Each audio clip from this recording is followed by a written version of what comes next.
حضرت آدم سے لے کر جناب عیسیٰ تک آپ سارے انبیاء کو پڑھ لیں، وہ سارے یہی کہتے رہے کہ اللہ کے رسول آنے والے ہیں، اللہ کے رسول آنے والے ہیں، وہ آنے والے ہیں۔ بس فرق اتنا ہے، وہ کہا کرتے تھے آنے والے ہیں اور ہم کہہ رہے ہیں کہ آ گئے ہیں۔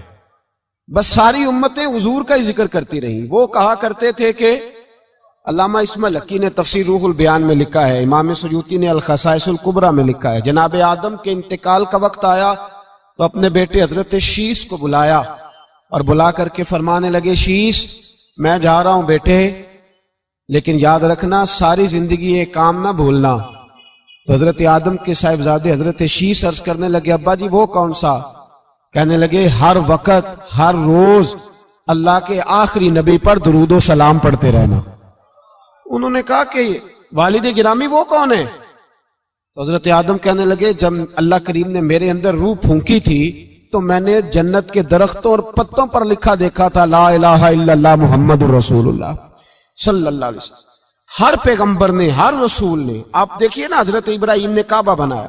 اصل بات یہ ہے کہ ہم حضور کے امتی ہیں، ہم اس طرح قدر نہیں کر پاتے جس طرح وہ لوگ آرزویں کرتے تھے۔ حضرت ابراہیم نے کعبہ بنایا، اللہ کا گھر، اللہ کا گھر۔ یہاں جو آدمی اپنے سگے بیٹے کو بھی گھر بنا کے دیتا ہے، وہ بھی اپنی بہو کو کہتا ہے میں نے بنا کے دیا، حالانکہ اپنے بیٹے کو دیا ہے۔ وہ بھی پوتوں کو کبھی کبھی بلا کے کہتا ہے تمہارے باپ نے کیا کمایا، میں نے دیا ہے۔ لوگ عادی ہیں، لیکن میرے عزیز حضرت ابراہیم نے اللہ کا گھر بنایا، اور جب بنا رہے تھے تو انداز یہ تھا کہ حضرت اسماعیل پتھر اٹھا کے لاتے تھے اور جناب ابراہیم خانہ کعبہ کی دیواریں بلند فرماتے تھے۔ اس عالم میں جب بنا چکے تو عرض کرنے لگے یا اللہ کعبہ میں نے بنا دیا ہے، اسے آباد کرنے والا رسول بھی عطا فرما دے۔ ربنا وابعث فیہم رسولا، یا اللہ وہ رسول ہمیں عطا فرما جو بڑی شانوں والا ہے۔ سارے انبیاء حضرت سیدنا عیسیٰ علیہ السلام کہ کچھ امتی کہنے لگے عیسیٰ مردے زندہ کر دیتے ہو، کوڑوں کو شفا دے دیتے ہو، اے عیسیٰ آپ کا ہاتھ لگ جائے تو اللہ بڑے سے بڑے برس کے مریض کو بھی شفا دے دیتا ہے، لگتا ہے سب سے زیادہ شان والے آپ ہی ہو۔ تو حضرت عیسیٰ کہنے لگے نہیں، وَمُبَشِّرٍ بِرَسُولٍ يَأْتِي مِن بَعْدِهِ اسْمُهُ احمد، فرمایا شان والا تو وہ ہے جس کی میں تمہیں خوشخبری دینے آیا ہوں، وہ میرے بعد آئے گا اور اس کا نام احمد ہوگا، وہ اس کی میں تمہیں خوشخبری دینے آیا ہوں۔ میرے بھائی، میرے رسول کریم سید عالم صلی اللہ علیہ وسلم کے بارے میں ہر نبی، ہر پیغمبر، ہر رسول یہ کہتے آئے وہ آنے والے ہیں، اور ہم کیا کہہ رہے ہیں؟ وہ ہم کیا کہہ رہے ہیں؟ فرق اتنا ہے، وہ کہا کرتے تھے آنے والے ہیں، اور ہم کیا کہتے ہیں؟ ہم کہتے ہیں آ گئے ہیں۔ عید میلاد النبی ہے، کیا سہانا نور ہے، دیکھو آ گیا وہ نور والا جس کا سارا ہی نور ہے۔ ہم یہ کہہ رہے ہیں کہ وہ آ گئے، بڑی عزت والا، بڑی شان والا۔ رب کریم بڑے بلند حوصلے والا ہے، وہ کسی کو جتلاتا نہیں کوئی شے دے کے، وہ نہیں جتلاتا، اس کو جو نہیں مانتے انہیں بھی روٹی دیتا ہے۔ جس نے ساری عمر نماز نہیں پڑھی اللہ نے اسے بھی بچے عطا فرمائے، اس نے ساری زندگی نافرمانی کی رب نے اسے بھی نعمتیں دی، کسی نعمت پر احسان نہیں جتلایا، لیکن فرمایا میرے نبی کے غلاموں ذرا ہوش سے رہنا، ذرا ہوش سے۔ ساری زندگی برادریوں پر ہی فخر کرتے رہے ہو، ساری زندگی بینک بیلنس اور جائیداد اور مال پر ہی تم نے فخر کیا ہے، فرمایا ایک فخر والی چیز میں تمہیں دے رہا ہوں، اور میں تمہیں بتا رہا ہوں لقد من اللہ علی المؤمنین اذ بعث فیہم رسولا۔ اور یار اس پہ کبھی غور تو کرو، اس پہ کبھی غور تو کرو، احسان جتلانا کوئی چھوٹی سی بات ہے؟ اور پھر مالک جس کے حوصلے پر کوئی کلام ہی نہیں کر سکتا، وہ مالک احسان جتلا کے تجھے کہتا ہے او مسلمان تو چھوٹا سمجھتا ہے، تو شاید ہلکا جانتا ہے، ہوش کر اور اپنے اندر کے مصطفیٰ کریم کے اس غلام کو بیدار کر۔ رب فرماتا ہے میں نے تمہارے اوپر بڑا ہی احسان کیا ہے، میں نے بڑا ہی احسان کیا۔ یا اللہ کیا؟ فرمایا اس بعث فیہم رسولا، میں نے تمہیں اپنا شانوں والا رسول عطا کیا ہے۔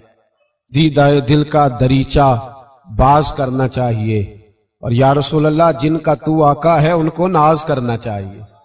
اب تھوڑا مسلمان ہونے پہ بھی فخر کرو، کبھی کوئی پوچھے تو اسے بتایا کرو ہم رسول اللہ کے غلام ہیں۔ یہ بھی ہماری برادری ہے اور یہ سب سے بڑی برادری. اس برادری کے اندر بھی لوگوں کو لائیں. آپ کو پتہ ہے میلاد انقلاب کا نام ہے. میلاد جب تک نہیں ہوا تھا تو بیٹیاں زندہ دفن ہوتی تھیں. آپ علماء سے یہ سن تو لیتے ہیں پر ذرا اس معاشرے کی بے حسی تو دیکھو. بیٹی جان ہوتی ہے باپ کی, بیٹی رونق ہوتی ہے گھر کی. ایک آدمی کے 11 بیٹے ہیں تو مجھے ایک دفعہ کہنے لگا دعا کریں اللہ مجھے بیٹی بھی دے. تو میں نے کہا 11 بیٹے ہیں, کہنے میری تو منجی نو رونا بھی کسے نہیں, بیٹے تو نہیں یہ کام کرتے. دعا کریں اللہ بیٹی دے, میری چارپائی کے پاس تو کوئی بیٹھے. او بھائی بیٹی جو اتنے وقار والی ہوئی تو آپ پڑھیے نا, حضرت داہیہ کلبی کہتے ہیں میں موجود تھا جب وہ شخص آیا تھا. لوگ 12 ربیع الاول کے اس معاملے کو معمولی واقعہ سمجھنے لگے. نہ بھائی ہم تمہیں پیغام دے رہے ہیں یہ معمولی واقعہ نہیں. حضرت داہیہ کلبی کہتے ہیں اس شخص نے آ کے عرض کی یا رسول اللہ صلی اللہ علیہ وسلم میں نے 100 بچی زندہ دفن کی ہے, زندہ دفن. اور کہتے ہیں میری اپنی بیٹی, میں سفر پہ تھا تجارت پہ, تو میرے پیچھے سے میرے گھر میں بیٹی ہو گئی. میری بیوی نے اپنے میکے جا کے چھپا دی. تو میں واپس آیا تو اس نے کہا بچہ ہوا تھا فوت ہو گیا, میں نے دفن کر دیا. جب بچی 4-5 سال کی ہوئی تو مجھے پتا چلا میری بیٹی ہے. کہتے ہیں میں اسے لایا اور میں نے اسے کہا میں تیرا باپ ہوں, تجھے تحفہ لے کے دوں گا, کھانا کھلاؤں گا. کہتے ہیں وہ میرے بالوں سے کبھی لپٹتی, کبھی میرے سینے پہ ہاتھ رکھتی, کبھی میرا ماتھا چومتی. پر میں اسے لے گیا اور لے جا کر میں نے گڑھا کھودا اور اس گڑھے میں اس بچی کو جب رکھا, اس نے باہر آنا چاہا تو میں نے اس کے سر پہ ضرب لگائی. جب چوٹ لگائی تو وہ دوبارہ گڑھے میں گری. میرا ویسے وجدان کہتا ہے کہ جب سے میلاد ہو گیا ہے آج کسی باپ کی بیٹی اگر چارپائی سے گر جائے تو شاید وہ ساری رات سو نہ سکے کہ بچی گر گئی ہے میری.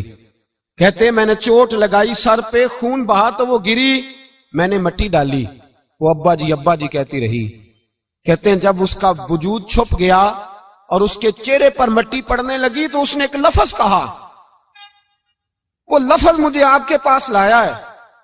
وہ بیٹی کہنے لگی اے اللہ بتا تیرا رحمت للعالمین نبی کب آئے گا. یا اللہ بڑی بیٹیاں دفن ہو گئیں, بڑی مائیں منڈیوں میں بک گئیں, غریب بڑے لٹ گئے, پریشانیاں بڑی بڑھ گئیں. اللہ بتا نا تو اسے کب بھیجے گا. اب کتنی دیر ہے, اندھیرا بڑا گہرا ہو گیا, اب نہیں جیا جاتا, اب نہیں سہا جاتا, اللہ تو کب بھیجے گا. حضرت داہیہ کلبی کہتے ہیں وہ بتا رہا تھا اور نبی کریم بار بار اپنی چادر کا پلو اٹھاتے تھے اور اپنے آنسو پوچھتے تھے.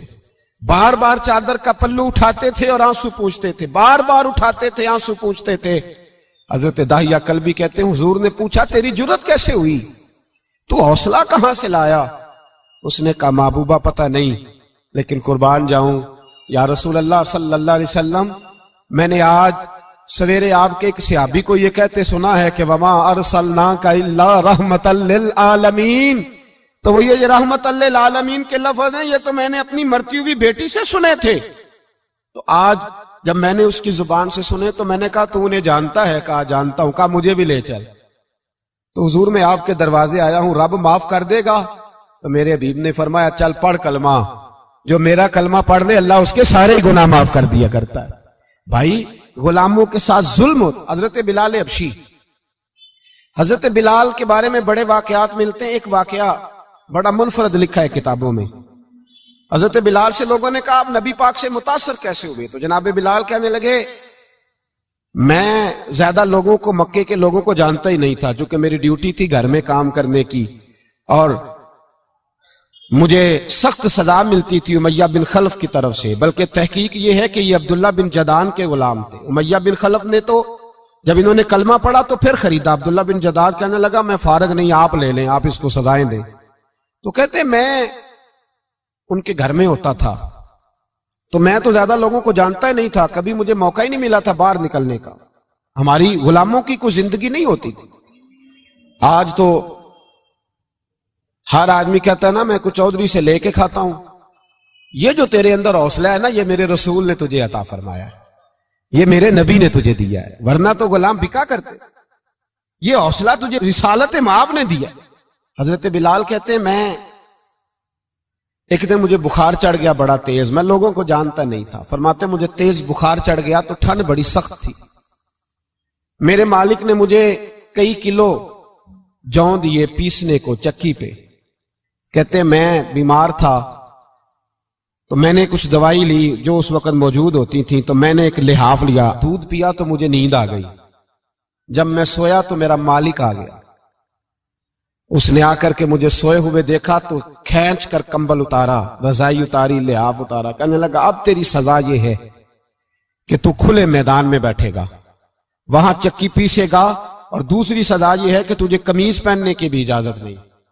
حضرت بلال کہتے ہیں تیز بخار، ٹھنڈ کا عالم، اور جب میں چکی پیس رہا تھا تو رو رہا تھا، اور میں پوچھ رہا تھا خدایا ہمارے نصیب، اللہ ہمارے مقدر ہے، جرم ضعیفی کی سزا مرگ مفاجات۔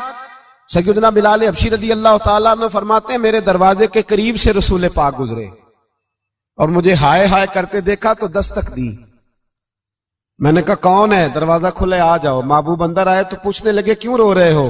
میں نے کہا جاؤ اپنا کام کرو، یہاں دکھ سارے پوچھتے ہیں مداوع کوئی نہیں کرتا، یہاں تقریریں سارے کرتے ہیں، حقوق غریباں پر بات سارے کرتے ہیں، مداوع کوئی نہیں کرتا، جاؤ اپنا کام کرو۔